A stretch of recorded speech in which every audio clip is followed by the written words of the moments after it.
kinaumagahan. Hindi mapigilan ni Gyeongwon na mailang sa bagong nagbabantay sa kanya. Ito pala ay alagad ni guard cam, si Go Chan. Ano ba ang espesyal sa batang ito, sabi niya. At biglang nabanggit ni guard cam na ito ang pumatay sa pangatlong prinsipe. Napag-usapan nila na pagtiisan muna nila ito at sa madaling panahon ay itatapon ang bagong Gyeongwon. Sasali na lang sila sa ibang prinsipe na mas malakas dahil sa agawan ng kapangyarihan, kaya dapat sila ay makaangat ng sasalihan. Mag-ingat ka sa taong yan, ika niya. Nasabi ni guard cam na hindi nila kayang maisangkot at napakamapanganib ng taong yan dahil isa siyang preso, ang pumatay sa tunay na Gyeongwon.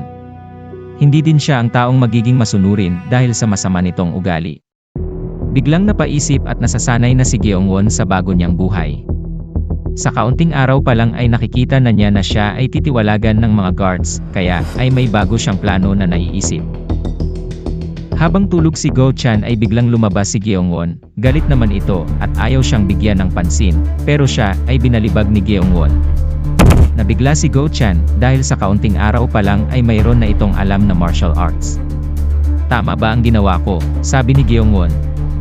Napaisip si Go Chan na bakit alam agad nito ang martial arts na nakita niya kay guard cam, at nasabi niya sa sarili na napakadelikado ng taong ito. Sinabi naman ni Go Chan na may poison pa ang kanyang katawan, at kailangan niya ng neutralizer, kaya di siya dapat nito bugbugin. Pero buong kumpiyansa namang sinabi ni Gyeongwon na sa tagal niya sa bundok ay alam na niya lahat ng klase ng poison, sa isang tikim pa lang dito at di na siya natatablan nito. Pinainom si Go Chan ng dugo nito, at siya naman ngayon ang may kailangan sa neutralizer. Si Gyeongwon lang ang makakatanggal ng poison sa kanyang dugo kaya dapat siyang sundin nito.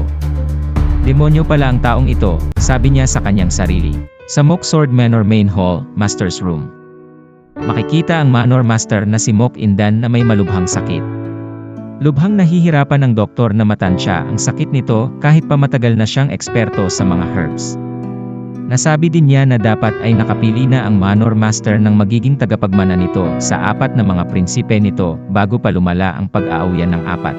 Bumisita naman ang unang asawa nito na si Lady Sok at nangumusta sa kalagayan. Nagpaliwanag naman ang doktor na di niya kayang pagalingin ang Manor Master. Nadismaya naman sa kanya si Lady Sok, nagpatawag siya ng isang shaman na baka ito ang makapagpagaling sa master. Di naman sumang-ayon ang doktor. Kaya pinalabas na lamang siya ni Lady Sok na medyo nagagalit na. Pinagsabihan din niya na walang makakapasok sa kwarto, habang nasa loob ang shaman na kanyang kinuha para pagalingin ang Manor Master, kahit anong mangyari. Nakwento naman ni Go Chan ang kalagayan ng Manor Master, at ang mga pangyayari sa Mok Sword Manor, kaya medyo naliwanagan si Gyeongwon kung ano ang dapat niyang gawin.